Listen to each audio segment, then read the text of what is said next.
Hello friends, नमस्ते दोस्तों। स्वागत है आपका मेरे यूट्यूब चैनल शाश्वत कॉम पे। मैं हूं शिला कुमारी और बड़ों को प्रणाम, छोटों को मेरा प्यार।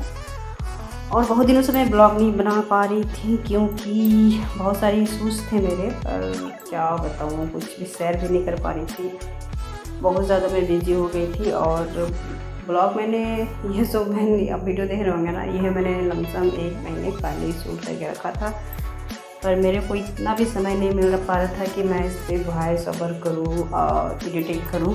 कुछ नहीं हो पा रहा था। बहुत कोशिश करने के बाद ये आज मेरे से हो पाया, तो मैं ये वीडियो अपलोड कर रही हूँ। और मैं आपको बता दूँ कि जो भी इशूज़ थे मेरे, वो सारे अभी सॉर्ट आउट हो गए हैं, इसलिए मैं आ गई हूँ फिर से ब्लॉग लेके अपना।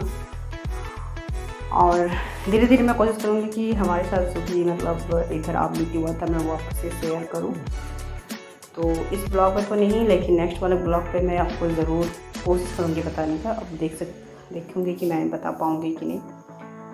तो ये जो वाला ब्लॉग था लमसम 1 महीने पहले, जब समझ सकते बरसात स्टार्ट नहीं हुई थी तब का ही था, जब आम का अचार शुरू लगना स्टार्ट हुआ था। क्योंकि ये वाला वीडियो पर मैं आपको दिखाऊँगी कि मैं आम लेके आई हूँ अचार लगाने के लिए।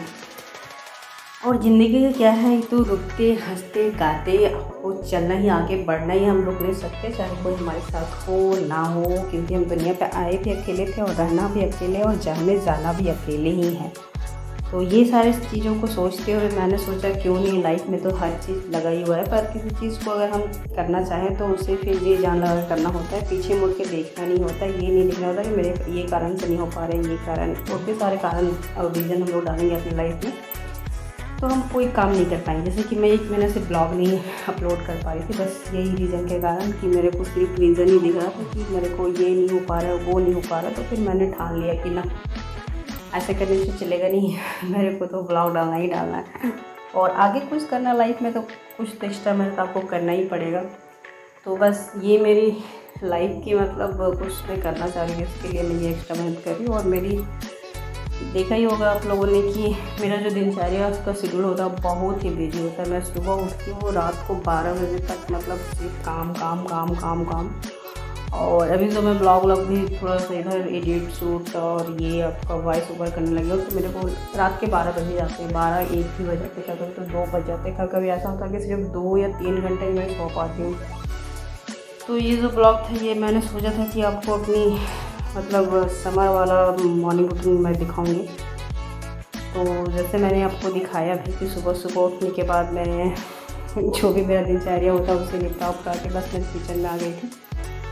और घर पे अभी ऐसा हो गया है कि जैसे कि इस जो ब्लॉग शूट कर रही हूँ इस टाइम मेरी भाई भी नहीं थी घर पर, तो घर का सारा काम करके मेरे को जाना पड़ता था ऑफिस। ऐसे तो वो जब होती है तो थोड़ा सा मेरे को मतलब रिलीफ मिल जाता है, उतना ज़्यादा तो सारे काम नहीं करने पड़ते, कुछ कुछ वो भी कर देती है। पर जब वो नहीं होती है तो बहुत सारा क्या मतलब टोटल काम करके जाना पड़ता है। सासू माँ से पॉसिबल नहीं हो पाता कि वो कुछ कर पाएंगे। तो दोपहर का भी खाना बना के ही जाना पड़ता है। सुबह का नाश्ता तो मैं बनाती हूँ, लेकिन दोपहर का भी बनाना पड़ता है। इसी कारण से मैंने सुबह देख लूँगी अपने दाल चावल और इधर से करेले का भुजिया और लंच में ले जाने के लिए पोहा बना लिया था, क्योंकि मैंने सुबह सोच लिया था कि आपका दाल चावल और करेले की भुजिया करके चले जाऊँगी। और सासू माँ हो सकता है कि सुबह में वो पोहा खा लिया, दोपहर को दाल चावल खा लेंगी। तो इसके कारण से मैंने ये सारा जुगाड़ मतलब सुबह ही बिठा दिया था। इससे तो मेरी टेंशन दूर हो गई, क्योंकि मेरे को अच्छे से पता है कि मैं सुबह जो नाश्ता बना के जाती हूँ मेरी सासू बहू वही सुबह भी खाती है, वो दोपहर को भी खा लेती हैं। रोटी का क्या है, अगर उनको बना दिया जाए तो वो 1 रोटी रख लेंगे और दोपहर को सत्तू उनका फेवरेट है, उनके साथ वो रोटी खा लेंगे। पर फिर मैंने डिसाइड किया कि रोज़ रोज़ ये तो बिल्कुल भी नहीं चलने वाला है, तो क्यों ना, क्योंकि वो अभी 2-3 दिन हो चुका है रमज़ान में आई नहीं है अभी। और मे बी वो अभी 1 वीक रह के ही आएंगे, क्योंकि अभी वो ऐसा ही कर रही है, चाहती है वो अपनी मम्मी के पास, तो 1 वीक रह के ही आती है। तो 2 दिन से लमसम ऐसा ही चल रहा था, मैं रोटी बनाती सिर्फ चल जा रही थी। पर आज मैं थोड़ा जल्दी उठ गई थी, सोचा क्यों ना कुछ कर ही जाओ। और इससे क्या होता है कि सासुर भी खा लेता, वो भी 2 बार रोटी खाता नहीं हो, वो भी उसको भी दाल चावल बहुत ही प्रिय है, तो वो दोपहर को दाल चावल ही खाता है। तो इसलिए मैंने कोशिश की कि आज बना ही दूँ। तो मैं क्या करती हूँ कि दाल को छोंका लगाने के लिए आपका जीरा और ये कड़ी जो पत्ता होता है ना, वो मैं डालती हूँ उस पर।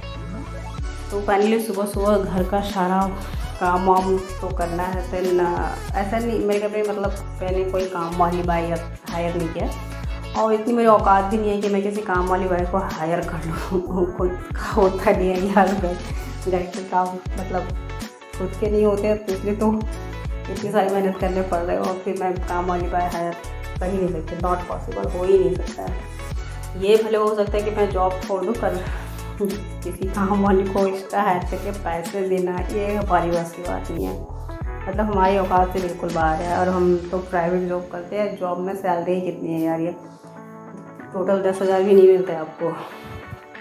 तो इतनी कम सैलरी में अगर मैं किसी काम वाली बाई को रखूँ तो वो 4 से 5 हज़ार ले लेंगे, फिर आने जाने का खर्चा तो बचेगा क्या, बचेगा कुछ भी नहीं बचने वाला।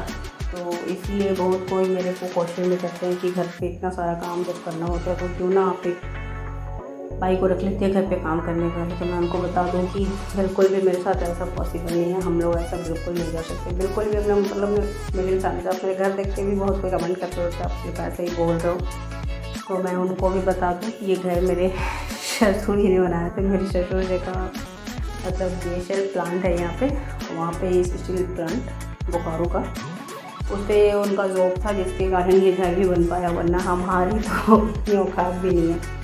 वो किस्मत अच्छी थी बोली कि ससुर जी का हो गया था, तो इसके कारण ये घर बन गया। तो रहने के लिए मतलब घर है, छत है।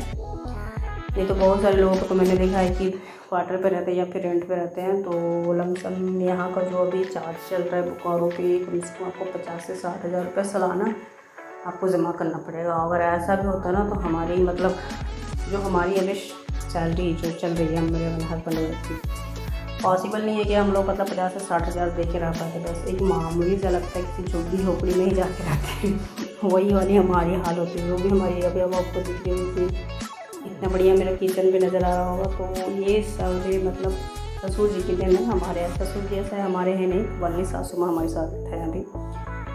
और सासू माँ भी बहुत ज़्यादा एज उनका भी हो गया, पर भगवान से भी मैं दुआ करती हूँ कम से कम वो 20 और जरूर जिए, क्योंकि देखिए सासू माँ से लड़ाई झगड़ा ये सब तो होता ही रहता है। बर्तन है तो बोले जाते हैं कि आवाज़ तो करेगा ही करेगा, पर इसका मतलब ये नहीं कि मैं उन्हें चाहती नहीं हूँ, मैं उनसे बहुत ज़्यादा चाहती हूँ ताकि वो रहे तो थोड़ा सपोर्ट है। घर में है ही कौन, हमारे यहाँ ज़्यादा कोई तो है भी नहीं, मैं हूँ, मेरे हस्बैंड है, मेरे बेबी है और सासू माँ हैं, और मेरे जेठ जेठानी हो तो वो लोग बाहर में रहते हैं दिल्ली में, और यहाँ पॉसिबल नहीं है। अब मेरे को आदत भी नहीं है अकेले मतलब रहने का फैमिली में। हम जब से तो हम लोग साथ में 4 बहन रहते हैं, और मेरी तो ऐसी आदत है कि अगर मेरे को घर पे रात को अकेला छोड़ दिया जाए तो मेरे को रात को नींद भी नहीं आती।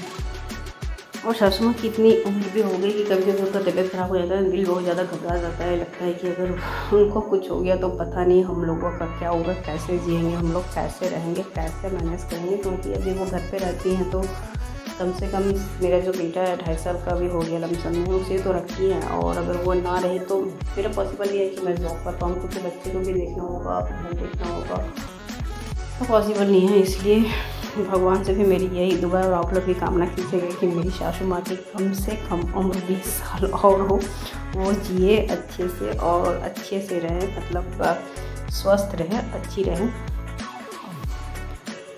बस यही सब लाइफ में अभी चल रहा है, और क्या बोलो, बहुत उधेड़ बुन मेरी ज़िंदगी में हो जाता है। इधर लास्ट टाइम जो मेरा इतना वीडियो नहीं बनाने का भी एक रीज़न ये भी था कि सासू माँ की इधर बहुत ज़्यादा तबीयत ख़राब हो रहा था, जिसके कारण रात भर वो जागी रहती थी, तो फिर पॉसिबल नहीं होता था कि उनको केयर करना है या फिर इधर वीडियो एडिट करना है और वॉइस डालना है, ये सब कुछ नहीं हो पा रहा था। तो जिसके कारण भी ये वीडियो छूट गया था, और हस्बैंड को भी थोड़ा सा डबल मतलब काम करना पड़ रहा था, क्योंकि पैसे की तो ऐसे भी बहुत ज़्यादा रिक्वायरमेंट होती है लाइफ में। पर हमारा तो प्राइवेट जॉब है, हमें तो और भी मतलब चाहते ही है कि कुछ आगे के लिए भी बचा लें। तो जिसके कारण हस्बैंड को एक जॉब भी मतलब ऑफर हुई थी नाइट शिफ्ट के लिए, तो जिसके लिए वो करने के लिए जा रहे थे, तो वो भी लेकिन 15 दिन की फिर छूट गई। क्या बोले, किस्मत से जो होता नहीं है, तो फिर यही आदत है। इसलिए मेहनत करने से पर हम लोग कभी नहीं कतराते हैं, जब भी कभी भी कुछ भी ऑफर मिलता है तो फिर ये जा रहे हैं। फिर देख सकते हैं कि ये जो वीडियो बनाने में मेरे को काफ़ी टाइम लगता है, रात के 102 बज जाते, पर मैं फिर भी अभी इधर से फिर मैं कंटिन्यू कर दूँगी, क्योंकि उधर से मेरा छूट गया था कुछ, वही जब सर जो मैंने अभी शेयर किया, ये सारे पर्सनल चीज़ें थे मेरे, तो जिसके कारण तो आप देख सकते हैं कि घर का सुबह सुबह का सारा काम धाम कर लिया मैंने, और बस लास्ट में ये आपका पोछा, झाड़ू पोछा रह जाता है तो वो मैं कर लेती हूँ। झाड़ू तो मैं सुबह उठ के पहले कर लेती हूँ, फिर किचन के जो भी काम होते हैं वो सारे कर लेती हूँ, फिर पोछा सबसे लास्ट पे होता है। और इतना मैं बिज़ी हो जाती हूँ ना कि मतलब झाड़ू पोछा करने के बाद कि मैं आगे का वीडियो कभी नहीं शूट कर पाती। बहुत मुश्किल से हो पाता है कि मैं कैसे रेडी हुई है सर आपको दिखा पाऊँ, पर ये सब हो नहीं पाता है। तो फाइनली अभी जो दिख रहा है आपको ये डायरेक्ट शाम का वीडियो है। मैं मार्केट जैसे बस छुट्टी हुई थी तो मार्केट भी गई थी, और अभी 7 बज के घर आते आते तो मैंने 5 केजी ये आम ले लिया है। आम का अचार डालना बहुत ज़रूरी है क्योंकि अभी का ही सीजन है जिस पर आप आम का अचार डाल सकते हैं। फिर थोड़े दिन के बाद तो बारिश स्टार्ट हो जाएगी। तो ये मैं बता दूँ आपको 1 महीने पहले की वीडियो है जिसमें बारिश बिल्कुल भी नहीं हुआ, जस्ट स्टार्ट हुआ था आम का अचार। अगर आप भी लगाते हो तो उस टाइम आपने भी लगाया हो, तो ये तरीका है। तो बस घर आने के बाद मैंने थोड़ा फ्रेश व्रेश होकर नाश्ता वास्ता कर लिया था, और ये आम के जो भी गुठली थे ना बीच के उसे मैंने निकालना स्टार्ट कर दिया था यहाँ से, क्योंकि इन सारे को निकाल के फिर पानी पे डालना है। हम मतलब हमारी सासू माँ ऐसे ही बनाती हैं तो बनाएंगी वही, बस मैं थोड़ा थोड़ा कर दे रही हूँ। तो इसके सारा बीज निकाल के फिर इसको पानी पे डाल के रात भर छोड़ना है। तो फाइनली के सारे बीज मैंने निकाल दिए हैं, और ये जो बीज इकट्ठे किए उसको जाकर डस्टबिन में डाल दूँगी। और ये सारा जो कटे हुए हैं ना हरे आम, इन्हें मैं डाल दूँगी पानी में। ये सारे रात भर रहेंगे पानी में, फिर सुबह इसको निकाल के धूप पे सुखा दिया जाएगा। एक दिन ये सूखेगा, फिर दूसरे दिन इस पर नमक और हल्दी पड़ेगा। नहीं मैं सॉरी मैं गलत बता रही हूँ। ये पानी में डाल के जब निकाला जाएगा ना तो इसको सुखाया जाएगा, फिर दूसरे दिन हाँ नमक और हल्दी पड़ता है, और फिर इसे फिर से वॉश करेगा। और तीसरे दिन फिर इस पर सारे मसाले तेल वाल सारा चीज़ इस पर डाला जाएगा। तो ये सारे आम मैंने अकेले नहीं साफ़ किया, आप देख सकते हैं सासू माँ भी मेरे साथ साफ़ की थी। वही बाल्टी लेके आई, वही मेरे को बाल्टी दी और बोली इस पर आप डाल के इसको रख दो, अब आपकी टेंशन ख़त्म हो गई है। सुबह मैं सारा काम कर लूँगी, जो भी अचार लगाने के जो भी प्रोसेस है, बस आप मेरे को मसाला तैयार करके दे देना। तो मैंने कहा ठीक है भाई, इससे अच्छी बात और क्या हो सकती है। सिर्फ लाना है और चूरना है और डाल देना है बाल्टी पे पानी, और मसाला तैयार करके दे देना। वो तो मैं रात को भी आके आराम से कर सकती हूँ, पर सुबह का जो भी टाइम होगा इनको सुखाना, छत पे ले जाना, ले आना, वो सारा सासू माँ कर लेंगी। अगर नहीं होगा उनसे ले जाना तो मैं भी बोल सकती है हमें, क्योंकि उस वक्त हम घर पे ही रहेंगे, पर वो ले आएंगे सूखने के बाद, वो खुद ही ले आएंगे। सास वक्त तो भी 2.5 साल है, वो क्या उसकी हेल्प करेगा। तो फाइनली रात का सारा खाना पीना उना सारा हो चुका है, और मैं चली सोने के लिए। फिर मिलते हैं आपसे नेक्स्ट वीडियो पे, तब तक के लिए tata bye bye, take care, सारे लोग अच्छे से।